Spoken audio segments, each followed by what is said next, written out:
DANN, Domain Adversarial Training of Neural Networks. We need this concept if we don't have any class labels for a target domain. For example, if we have some handwritten documents and we have all the ground truths also, but we are trying to utilize that as a pre-training, and we need to fine-tune this network on something where like historical documents. And let's say we don't have any class labels. So in this case, we can utilize this technique. In here, it's somewhat related to GAN. And in the feature extractor, which is basically kind of a CNN network, and we have this label classifier. So this is the upper part. It's kind of a typical classifier. And then we add a new term called domain classifier, and which try to detect which domain this comes from. And we try to align this target data also into the source domain. That's the whole concept behind this.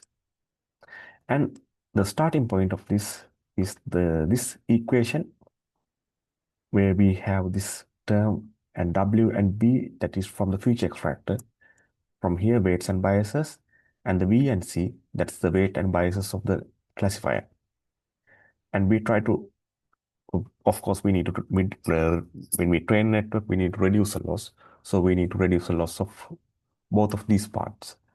And then we have some regularization term, which is actually the domain adaptation term. And here in the domain adaptation term, we have two parts. First one is corresponding to source domain, and second part corresponding to the target domain. And here it is the source domain number of samples, and this is the target domain number of samples.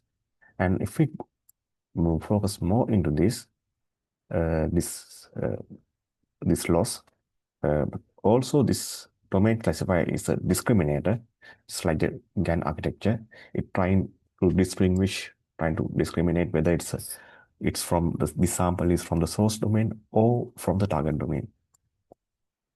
And in here, how this discriminator works, from the feature extractor, from this part, it get the features, and then we inject that into the discriminator function, which is GD.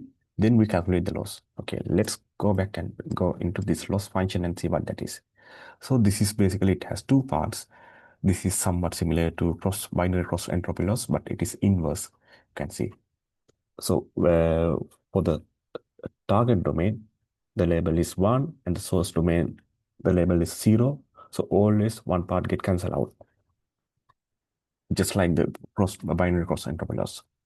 Then we can go back to here again. So when we take these minus terms out, we can write the whole thing. So the minus comes in here, and we can expand it, and we can put the minus in here, and we can expand this part like this, taken from here.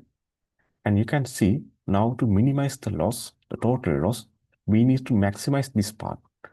So just like the GAN architecture, we try to minimize the one part, and we try to maximize the discriminator loss.